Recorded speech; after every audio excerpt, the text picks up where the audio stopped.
할렐루야. 잘 지내셨습니까? 예, 반갑습니다. 옆에 분들, 우리 교회가 약간 넓고 이렇게 퍼져 있긴 하지만은 내 주변에 누가 앉아 있는가 좀 살펴보면 좋을 것 같습니다. 옆에 분들 바라보시면서 좀 눈인사도 지금 좀 해보시면 좋을 것 같은데, 이렇게 한번 선포해 봅시다. 옆에 분들에게 이렇게 한번 얘기해 보겠습니다. 깨어 기도합시다. 이렇게 한번 선포해 봅시다. 예, 너무 부끄러워하지 마시고 좀 담대하게 좀 얘기하면 좋을 것 같습니다. 옆에 사람이 없으면 그냥 혼자 잘 외치면 좋을 것 같아요. 옆에 한번 바라보시면서 좀 눈도 마주치시고 이렇게 한번 해봅시다. 기도해야 삽니다. 한번 다시 한번 해보겠습니다. 예, 잘 하셨습니다. 5월 달이 이제 오늘로 셋째 주일을 맞이하고 있는데, 제가 아까 기도 때도 잠깐 말씀드렸다시피, 그리고 우리 기도자도 얘기했듯이 오늘 청년 주일로 지키고 있습니다.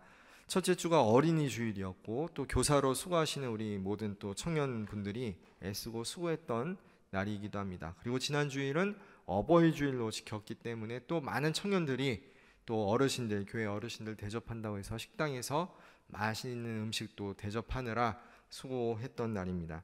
오늘 또 청년주일이기 때문에 이 예배 후에 바로 이어서 청년 헌신 예배가 있습니다. 그래서 여러분들 여기서 한 분도 그냥 가지 마시고, 강사 목사님이 제가 아니라 그 외국에서 미국에서 오신 목사님입니다. 그래서 여러분들이 또 들으면 좋은 말씀이기 때문에 꼭 있으셨으면 좋겠습니다. 제가 사전에 광고를 하는 이유는 내심 도망갈까봐 두려워서 말씀을 드리는데, 끝나고는 스테이크 데이가 있습니다. 그래서 마당에서 지금 스테이크를 열심히 구워서 삼겹살이 아니라 스테이크 여러분들과 나누는 시간을 갖게 됩니다. 그래서 청년 헌신 예배와 스테이크 데이 때 교제까지 힘들겠지만 좀 잘 버티시면서 예배자로서 이 시간 함께하면 좋을 것 같습니다. 5월 달에 이 상황들을 놓고 여러분이 참 분주하게 지나갔겠구나 생각을 해보는데, 대학교는 또 5월 달에 뭐가 있습니까? 제가 지나가다 보니까 캠퍼스마다 축제가 또 있었던 것 같습니다. 그래서 한창 또 축제의 계절이 5월인 것 같습니다. 제가 성경 공부를 인도하는 어느 모임에서 권사님께서 좋은 글을, 기도시를 낭송해 드렸는데, 제가 듣고 너무 좋아서 이거 청년들과 좀 나누고 싶다라는 생각이 들어서 달라고 해서 갖고 왔습니다. 그 기도문의 제목이 이겁니다. 그 기도시의 제목이 누가 썼는지 모르겠지만 제목이 5월의 기도라는 겁니다. 한번 여러분들이 기도하는 심정으로 들어보면 좋을 것 같습니다. 5월의 기도. 눈부신 햇살과 푸름이 더해가는 5월에 나와 더불어 살아가는 모든 이들에게 행복의 계절이 되게 하소서. 하루하루를 살면서 이 아름다운 날들을 헛되이 보내지 않게 하시고 매 순간순간마다 최선을 다하는 삶이 되게 하소서. 장미꽃의 아름다움과 아카시아 꽃의 향내에 취하여 내 등 뒤에 서서 슬픔과 괴로움으로 한숨 짓는 어려운 이웃을 잊지 않게 하소서. 계절이 변하는 것과 같이 5월의 내 삶에도 변화된 삶을 주셔서 마음에 사랑만 가득 심고 미움의 싹이 움트지 않게 하소서. 각박하고 힘겨운 세상, 하루의 삶이 어려운 일상일지라도 성내거나 무표정한 얼굴보다는 맑고 고운 표정을 짓게 하시고, 넉넉하고 여유로운 표정과 잔잔하고 부드러움이 깃든 온유한 표정으로 우아하고 고귀함이 깃든 참된 나를 만들어 가게 하소서. 이런 내용의 기도시입니다. 여러분은 이 기도시를 들으면서 어떤 마음이 드셨습니까? 바라기는 그런 마음으로 남은 5월 한 열흘 정도 남은 것 같은데 잘 보냈으면 좋겠습니다. 오늘 우리가 함께 살펴볼 말씀은 마태복음 26장 말씀입니다. 다음 주도 마태복음 26장을 살펴보게 되는데, 마태복음은 총 28장까지 이어져 있습니다. 그 말은 우리가 26장을 읽는다라는 의미는 무엇입니까? 바로 예수님의 공생의 그 막바지에 다다른 시점이다. 시간적인 순서를 보면 그렇다라는 것이죠. 예수님의 공생의 공적인 삶 가운데 가장 클라이맥스는 무엇입니까? 뭐니 해도 십자가 사건입니다. 십자가에 달려서 친히 대속제물이 되셔서 하나님의 뜻을 이루시고 우리들에게 살 길, 구원의 길을 베푸신 날, 우리와 하나님을 화해시키는 그 사역을 감당한 것이 예수님의 생애 가운데 가장 큰 사건입니다. 오늘 본문 말씀은 바로 이러한 사건 앞서서 이런 일이 일어나기 직전, 그 하루 전에 일어난 일이라고 생각해 볼 수 있습니다. 여러분 성경을 잘 읽어보시면 아시겠지만 이 마태복음 26장은 무려 75절로 되어 있습니다. 그 말은 그만큼 이 26장 자체가 긴 본문이다라는 것을 알 수가 있죠. 물론 다음 주도 보겠지만 이 26장의 앞부분, 우리가 읽은 본문 앞부분에 어떤 일이 있는가 잠시 요약을 하면 이렇습니다. 예수님께서 예루살렘 성에 입성을 하시고 많은 종교 지도자들과 어떻게 합니까? 논쟁을 하시죠. 그러자 종교 지도자들은 어떻게 합니까? 예수님을 죽일 궁리를 세웁니다. 그래서 그런 의논을 하는 모습이 26장 앞에 나옵니다. 그리고 어느 한 여인이 예수님께 귀한 향유 옥합을 머리에 붓는 장면이 나옵니다.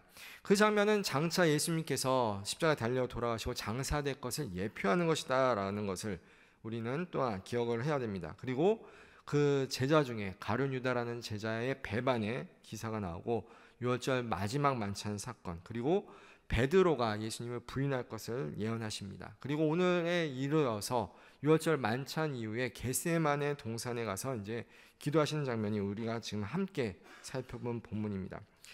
그 겟세마네라는 곳은 어떤 곳인가 하면 예루살렘 성을 마주하고 있는 그 감람산, 그러니까 올리브산의 서쪽에 경사진 곳을 그렇게 불렀습니다. 여기는 대대로 올리브 기름을 짜는 장소였습니다. 예수님은 그곳에 그 유월절 식사를 마치고 밤늦게 제자들과 함께 올라가십니다. 그리고 제자들은 그곳 중에 한 곳에 모아놓고 그 중에서도 베드로, 안드레, 야고보 이 세 제자만 데리고 안드레와 베드로, 안드레, 요한, 베드레, 야고보, 요한을 데리고 더 따로 이제 세 제자만 데리고 기도하러 들어가시는 장면이죠. 그리고 그 기도하는 모습과 기도의 내용이 오늘 본문입니다. 여러분 이 본문은 이미 너무나 잘 알고 익숙해져 있습니다. 특별히 고난절, 고난주간이 다가오면은 우리는 이 본문을 그냥 단순히 묵상할 뿐 아니라 아마 여러분들 예수님과 관련된 영화의 장면을 통해서 예수님께서 얼마나 처절하게 또한 간절히 기도하셨는가 이런 것들을 묵상하곤 합니다. 오늘 이 예수님의 기도의 이 모습을 통해서 우리가 또 깨달아야 되는 것은 무엇인가 다시 한번 살펴보면 좋을 것 같습니다. 그 전에 기도에 대해서 좀 생각해 보기 원합니다. 예수님께서 그 공생의 사역 중에 제자들을 모으시고 제자들과 많은 사역을 감당했습니다. 그 중에 특별한 것이 있었는데 무엇인가 하면 예수님께서 바로 기도하셨다라는 것이죠. 한마디로 하면 예수님은 어떤 분이신가? 기도하시는 분이었다라는 겁니다. 기도하시는 예수님은 늘 기도를 하셨습니다. 병자를 고칠 때도 기도하셨고 또한 많은 기적들을 일으킬 때도, 그리고 오병이어 사건을 통해서도 하나님께 축사하시고 하늘 들어서 하나님께 기도하시고 또한 새벽 미명에도 기도하시고 밤에도 기도하시는 이런 사건들이 이 복음서 안에는 많이 기록이 되어 있습니다. 마태복음 5장부터 7장은 우리가 사인상 수훈이라고 알고 있습니다. 그 가르침, 예수님의 수많은 교훈적인 가르침 가운데 6장에 들어서면은 예수님께서 기도를 가르친 내용이 거기 있습니다. 그리고 그 내용은 누가복음 11장에도 평행본문으로 나와 있습니다. 근데 그 누가복음 11장에 보면은 예수님께서 그 마태복음 6장과 달리 기도를 가르치게 된 배경이 나오죠. 어떤 의미냐면 예수님께서 한 장소에서 기도를 하셨습니다. 그런데 그 기도하는 모습을 본 제자 중 한 명이 예수님께 나와서 묻습니다. 예수님, 우리에게도 기도하는 법을 가르쳐 주십시오라고 합니다. 그러자 예수님께서 가르쳐 주신 내용이 그 누가복음 11장과 마태복음 6장에 있는 내용이죠. 그 내용이 무엇입니까? 여러분이 너무나 잘 알고 있는 너희는 이렇게 기도하라 라는 주기도문입니다. 그래서 주기도문은 우리가 교회에서 이 공동체에서 예배 후나 아니면 셀 모임 그리고 공동체 모임이 끝날 때 주님의 이름으로 모인 곳에는 주기도문이 빠지지 않고 이어지고 있습니다. 여기서 기억해야 할 것은 무엇인가 하면 한 제자가 예수님께 우리에게 기도를 가르쳐 달라라고 왔다라는 겁니다. 이 말이 의미하는 바는 무엇입니까? 예수님은 기도의 전문가이시라는 것이죠. 예수님이 그러한 모습, 내가 기도하는 모습을 보였더니 제자들은 무엇을 담기 원했다는 겁니까? 나도 예수님, 선생님처럼 기도하고 싶습니다라고, 그리고 어떤 내용으로 기도해야 됩니까? 라고 물으러 나왔다는 겁니다. 제자들은 분명히 알았습니다. 예수님께서 기도를 통해서 하나님의 놀라운 역사를 이루어간 것을 그들은 그 옆에서 지켜봤습니다. 병자를 고칠 때도 또한 자연 만물이 주님께 순종할 때도 분명히 주님은 기도하셨을 것 같습니다. 그런 기도의 모습을 보면서 그들이 마음을 먹습니다. 나도 저렇게 기도했으면 좋겠다라는 것이죠. 여러분들은 어떻습니까? 여러분들은 아마 어린 시절부터 지금까지 신앙생활을 많이 해왔을 겁니다. 그리고 지금까지 교회에서 가르쳐 준 대로 기도도 많이 했을 겁니다. 그리고 최소한 제가 믿기로는 이 자리에 예배드리는 청년들은 최소한 주기도문은 다 외우고 있을 것이다 라고 생각을 합니다. 솔직한 고백이지만은 저는 지금 주기도문을 외울 때 가끔 헷갈립니다. 왜냐하면 여러분도 알다시피 주기도문이 어떻게 됐습니까? 몇 년 전에 바뀌었죠. 새롭게. 그래가지고 어렸을 때부터 외웠던 그 주기도문과 지금 문체가 약간 바뀌었는데 새 주기도문, 이미 그런 것이 여러분이 익숙한 분들도 계시겠지만 옛날 주기도문과 지금 주기도문, 그리고 옛날 사도신경과 지금 사도신경, 이게 약간 헷갈릴 때가 있습니다. 그래서 공적인 이런 자리에서 제가 주기도문을 해야 될 때는 가끔 저도 떨려서 눈을 살짝 뜨고 보면서 할 때도 있습니다. 근데 우리가 예수님을 구세주로 믿는다라고 고백할 때 단지 예수님의 그 십자가 사건만을 우리가 기억하는 것은 문제가 있습니다. 예수님께서 우리에게 복음서를 통해서 어떤 삶을 사셨는가, 그것을 우리에게 주는 교훈을 받고 깨달을 필요가 있습니다. 그 예수님이 보여주신 본을 배울 필요가 있습니다. 그 가운데 십자가 사건은 우리가 흉내낼 수가 없는 일이죠. 그것은 죄가 없으시고 흠이 없으신 예수님만 하실 수 있는 일입니다. 만약 우리가 예수님처럼 예수님 닮기 원한다 해서 십자가에 달려 죽는다 할지라도 우리는 세상을 구원할 수가 없습니다. 스스로도 구원할 수가 없습니다. 우리는 그러한 존재가 아니기 때문이죠. 우리의 희생은 어떻게 보면 극단적으로 보면 의미가 없습니다. 이스라엘 백성들은 하나님께 나올 때 흠없는 제물을 갖고 나왔습니다. 희생 제물을 바친 것이죠. 흠이 있는 제물은 하나님께서 받을 수가 없었습니다. 설령 그런 것이 바쳐진다 할지라도 하나님은 기뻐 받으시지 않았습니다. 마찬가지로 우리가 세상에서 아무리 고귀한 희생을 한다 할지라도 예수님과 같이 세상에 그 많은 사람들을 구원할 수 있는 대속제물은 될 수가 없습니다. 이 십자가의 구속사건은 오직 예수님만, 하나님의 아들이신 독생자이신 예수님만 하실 수 있는 일입니다. 그러나 우리는 예수님의 다른 모습들은 본받을 수가 있습니다. 그 중에 하나가 기도하시는 예수님입니다.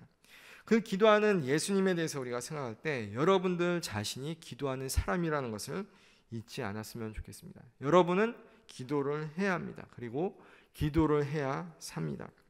저는 어느 목사님께서 말씀 가운데 이 시대의 많은 그리스도인들의 문제점에 대해서 비판하면서 이 시대의 모든 그리스도인들이 그런 건 아니겠지만은 어떤 그리스도인들은 마치 실천적 무신론자와 같다라는 말씀을 한 것을 들은 기억이 있습니다. 표현이 참 멋있지 않습니까? 실천적 무신론자. 입술로는 나는 하나님을 믿습니다라고 말하는 유신론자처럼 보이지만 지적으로는 하나님이 계시다는 것을 동의합니다라고 생각하는 유신론자이지만 삶의 모습을 봤더니 세상에 하나님이 없는 사람들의 삶과 별반 차이가 없더라라는 것이죠. 그 사람들을 일컬어서 그 목사님은 실천적 무신론자라고 말씀을 했습니다. 저는 여러분들이 실천적 무신론자가 되지 않기를 바랍니다. 그 목사님은 그 실천적 무신론자의 특징을 이렇게 세 가지로 말씀을 합니다. 첫 번째 특징은 무엇인가 하면 실천적 무신론자들은 기도를 하지 않는다라는 것입니다.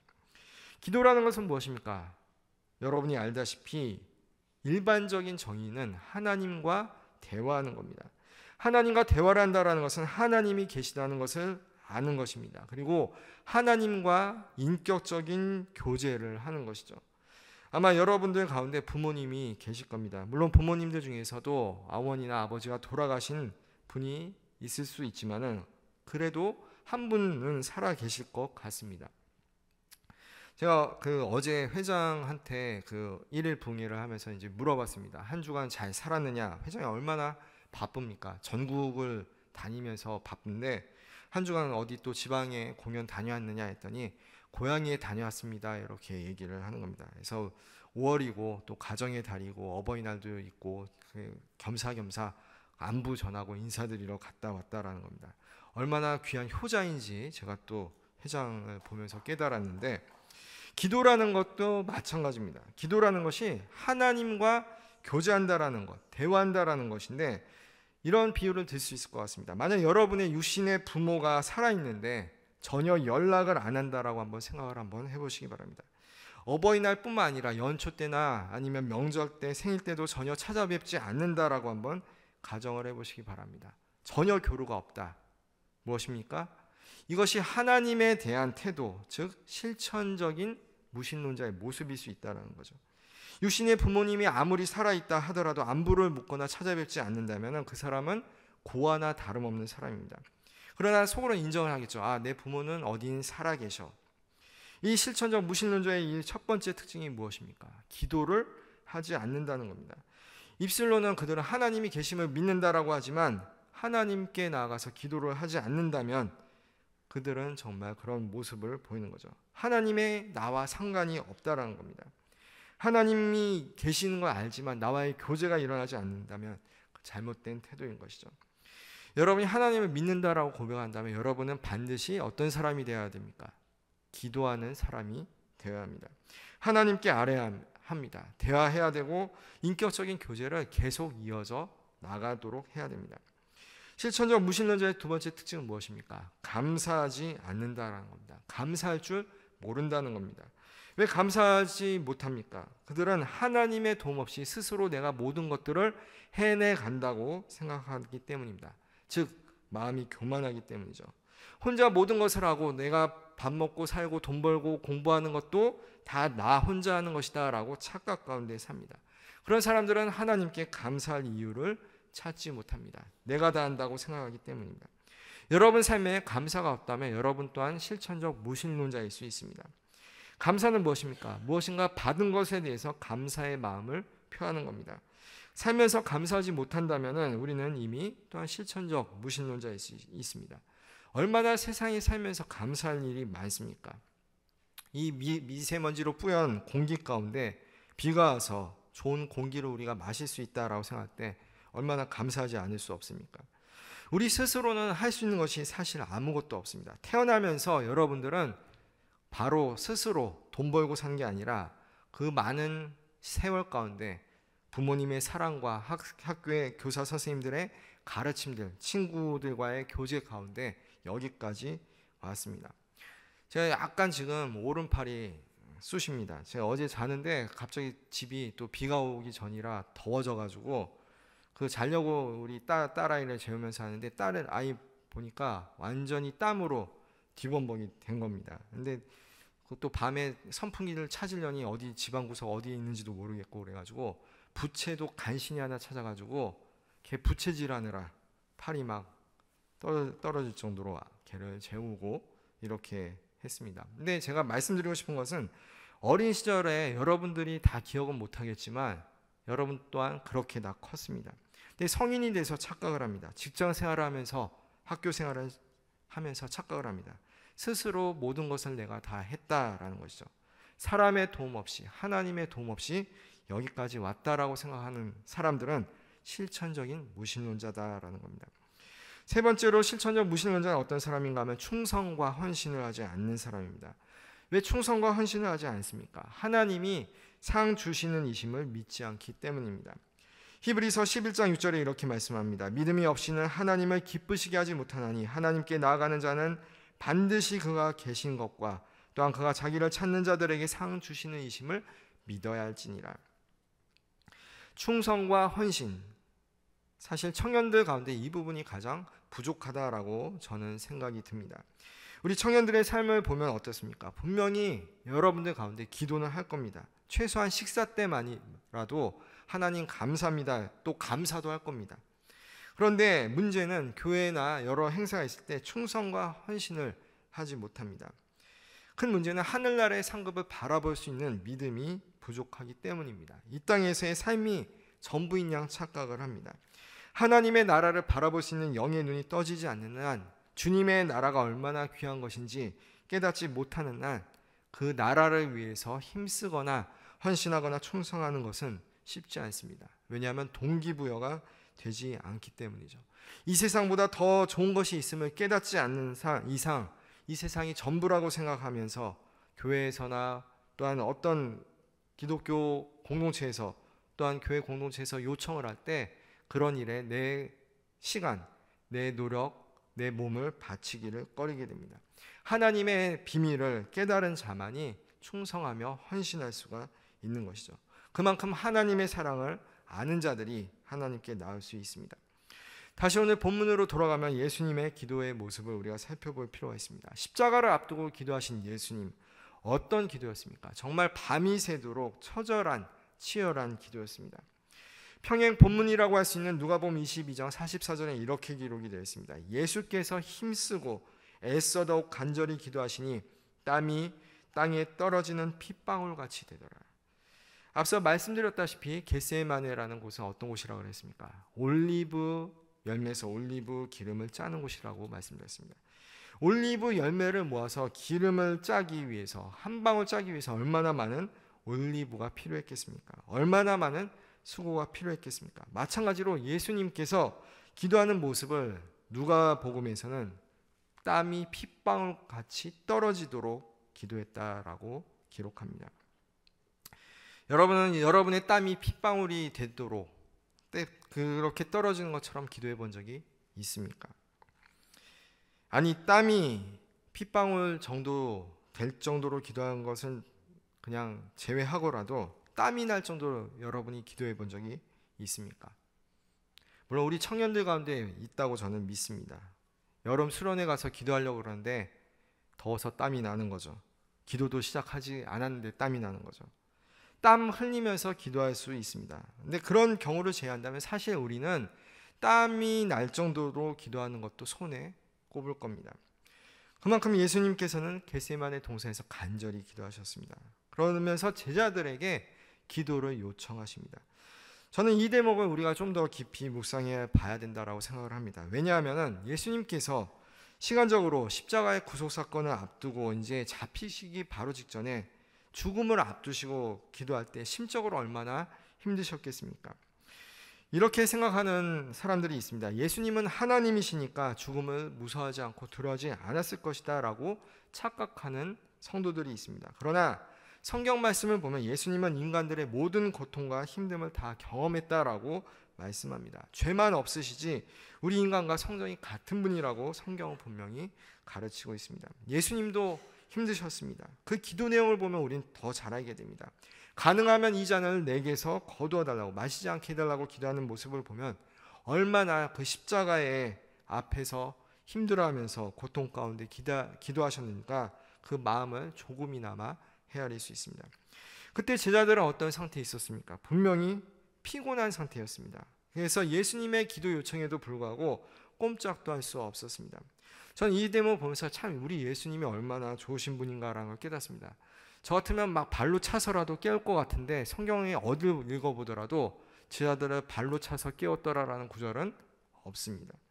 예수님은 오히려 어떻게 했습니까? 자고 있는 제자들에게 깨어 기도하라라고 말씀하시고 본인이 가서 열심히 온 인류를 위해서 또한 이 십자가 구속 사건을 놓고 기도하는 모습입니다. 저는 이 대목을 생각해 볼 때 제자들이 그때 예수님의 요청에 따라 함께 기도했다면 얼마나 좋았을까, 그 제자들의 모습이 얼마나 훌륭해 보였을까, 이런 생각을 해봅니다. 평행 본문이 누가복음을 보면은 천사가 하늘로부터 나타나 예수님의 기도를 도왔다라고 기록합니다. 제자들이, 옆에 있는 제자들이 기도를 돕지 못하니까 어떻게 합니까? 오죽 하나님께서 답답하셨는지 하늘 아버지께서 천사를 보내서 예수님의 기도를 도왔다라는 것이죠.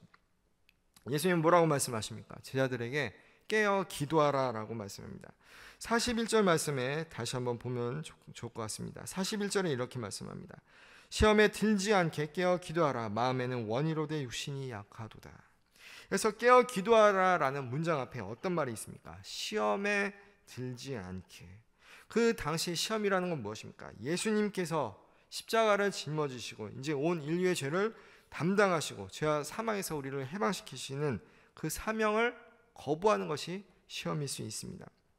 근데 이런 기도 요청은 지금도 주님께서 우리에게 동일하게 하신다라고 봅니다. 주님께서 왜 제자들에게 깨어 기도하라라고 했습니까? 바로 영혼 구원과 관련된 일이었기 때문입니다. 가장 중요한 것, 우리가 기도해야 할 내용이 무엇입니까? 우리 주변에 있는 죽어가는 영혼들을 깨우는 것이죠. 어제 참으로 귀한 목사님의 말씀을 저는 청년부 1일 부흥회를 통해서 함께 듣고 나눴습니다. 저는 개인적으로 참 은혜를 많이 받았는데 좀 이따 헌신 예배 때 그 목사님이 동일한, 또 물론 다른 주제로 메시지는 전하시겠지만 헌신 예배 때 말씀을 합니다. 근데 그 목사님의 하트가 저는 너무나 부럽고 참으로 존경스러운 생각이 듭니다. 청년들을 너무나 사랑하셔서 나이가 많으신데 그동안 결혼은 또 안 하셨습니다. 그래서 제가 궁금해서 물었습니다. 목사님은 결혼을 안 하신 겁니까? 못 하신 겁니까? 아니면 혹시 돌입니까? 뭐 이렇게 물어봤는데, 목사님은 청년에 대해서 헌신을 하시느라 진짜 자신의 재산을 다 거기에 올인하시면서 20년이라는 세월을 청년 사역을 위해서 결혼을 안 하신 거죠. 왜냐하면 가정이 있으면 청년들을 섬길 수가 없다라는 생각을 하셨기 때문에. 그 목사님을 통해서 제가 생각한 것은 우리가 얼마나 우리 주변에 죽어가는 영혼들의 관심을 갖고 있는가라는 것이었습니다. 깨어야 한다라는 것은 무엇입니까? 우리가 영혼이 하나님의 자녀가 되었다는 것을 먼저 아는 겁니다. 여러분 자신이 깨어있다라는 것은 내가 하나님의 자녀임을 알아야 됩니다. 또 깨어야 될 것은 무엇입니까? 여전히 우리 주변에는 예수님을 모르고 예수님을 영접하지 않아서 죽어가는 영혼들이 있다라는 걸, 그걸 알아야 된다는 거죠. 주님 우리에게 뭐 어떻게 요청하십니까? 깨어 기도하라라고 말씀합니다. 저를 포함해서 얼마나 우리는 주변에 죽어가는 심령들에 대해서 불쌍한 마음을 갖습니까? 나만 천국에 가면 된다 이렇게 생각하는 친구들은 여기 없을 거라고 생각이 듭니다. 옆에 학교 친구가, 직장 동료가 예수님을 몰라서, 또한 대학 내에 넘쳐나는 젊은 남녀가 예수님을 몰라서 하나님의 자녀가 되지 못하고 구원받지 못하는 상황을 얼마나 우리는 가슴 아파하고 있습니까? 가끔 청년들의 기도 제목을 들어보면 가족의 구원을 위해서 기도해달라고 요청하는 것을 보게 됩니다. 가족 중에 아직 예수님을 믿지 않는 사람이 주님께 나오고 하나님의 자녀가 되고 교회 출석도 잘하고 또한 더욱더 그 하나님으로부터 받은 사랑을 깨닫고 살게 해달라고 기도 요청을 하는 겁니다.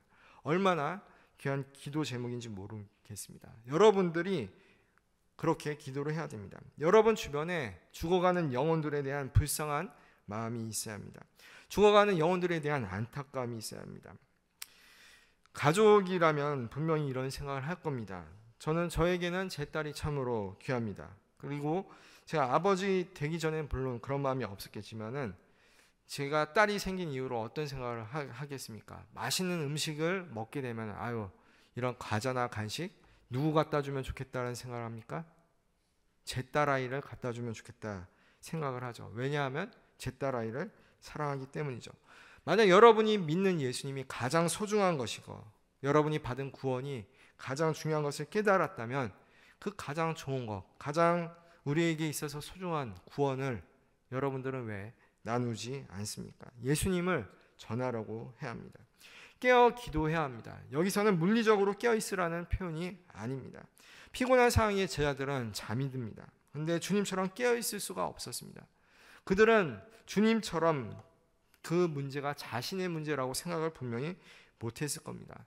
우리가 주님의 일을 할 때 하나님의 일에 대해서 소홀히 하는 이유는 무엇입니까? 이것이 나의 일이라고 생각하지 않기 때문입니다. 그러나 하나님은 여러분들을 동역자로서 세우셨습니다. 여러분이 하나님의 파트너라는 것을 잊으셔서는 안 됩니다. 제일 먼저 주님은 우리에게 어떻게 요청하십니까? 파트너로서 기도에 동참하라고 요청하십니다. 깨어 기도하라고. 예수님께서 기도하실 때 너희도 나와 같이 기도하라고 요청을 해주십니다. 깨어 기도할 수 있어야 됩니다. 죽어가는 영혼들을 생각하면서 기도할 수 있는 예배자들이 되면 좋을 것 같습니다. 제가 영상을 하나 준비를 했습니다. 어떤 내용이냐면은 그 전도에 대한 영상인데 이런 내용입니다.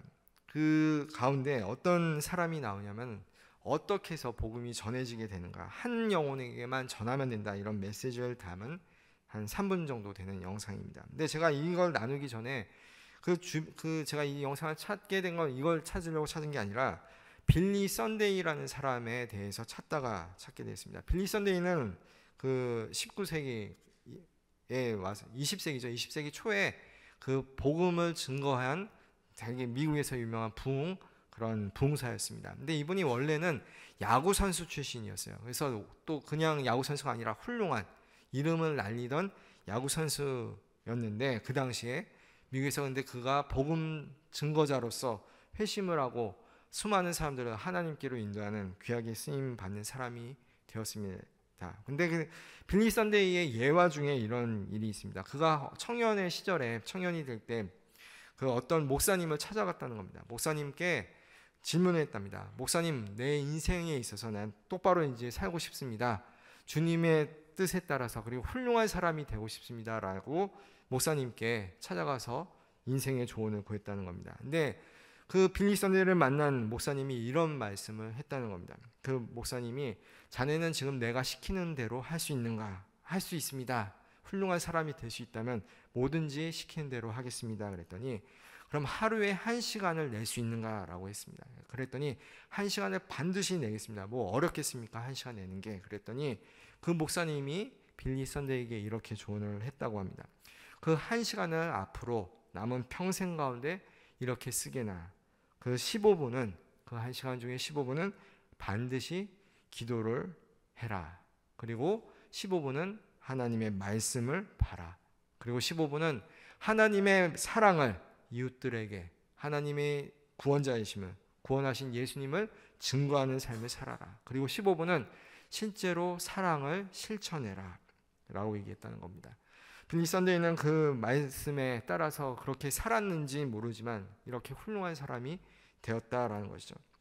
이분이 했던 말 중에 유명한 어록 중에 이런 어록이 있습니다. 많은 사람이 재능의 부족보다 결심의 부족으로 실패한다. 이런 멋진 명언도 남긴 분입니다. 한번 동영상 보시면서 여러분들이 우리에게 주어진 영혼들 깨어 기도할 수 있는 우리가 되었으면 좋겠습니다. 한번 영상 틀어주시기 바랍니다.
여러분 이 영상을 보시면서 여러분 깨어 기도할 수 있는 청년들이 되길 원합니다. 여러분이 깨어서 기도한다는 것은 무엇입니까? 우리 주변에 죽어가는 영혼들이 있음을 여러분이 알고 그들을 주님께로 인도하는 일에 힘쓸 수 있었으면 좋겠습니다. 이 푸르른 5월의 계절에 또 많은 일들이 벌어지겠지만은 세상 가운데 예수님을 모르고 세상에 빠져서 죽어가는 영혼들이 있음을 여러분이 알고 그들에게 예수님의 사랑을 전할 수 있는 귀한 우리 모든 청년들 다 되시길 간절히 바랍니다. 기도합니다. 주님 감사합니다. 예수님께서 십자가를 앞두고 땀이 피가 되도록 핏방울이 되도록 기도하셨던 모습을 우리가 묵상해 봅니다. 깨어 기도하라. 시험에 들지 않게 깨어 기도하라. 그 말씀을 우리가 다시금 듣습니다. 우리가 깨어야 할 것이 무엇입니까? 여전히 우리 주변에 죽어가는 영혼들이 있다는 것을 우리가 잊지 않게 하여 주시옵소서. 깨어 기도하게 하여 주시옵소서. 실천적 무신론자가 되는 것이 아니라 기도와 감사와 충성과 헌신의 삶을 통해 주님의 사랑받는 자녀로서 하나님 나라의 참된 백성으로서 귀하게 사용받고 쓰임받고 칭찬듣는 귀한 청년들 삼아 주시옵소서. 오늘 청년주일입니다. 또한 이어서 헌신 예배가 진행됩니다. 그 1시간 예배 드리는 것을 아까워지 않게 하시고 참된 헌신을 통하여 주님께 나을 수 있는 귀한 청년들 삼아 주시옵소서. 감사드리며 예수님의 이름으로 기도드립니다. 아멘.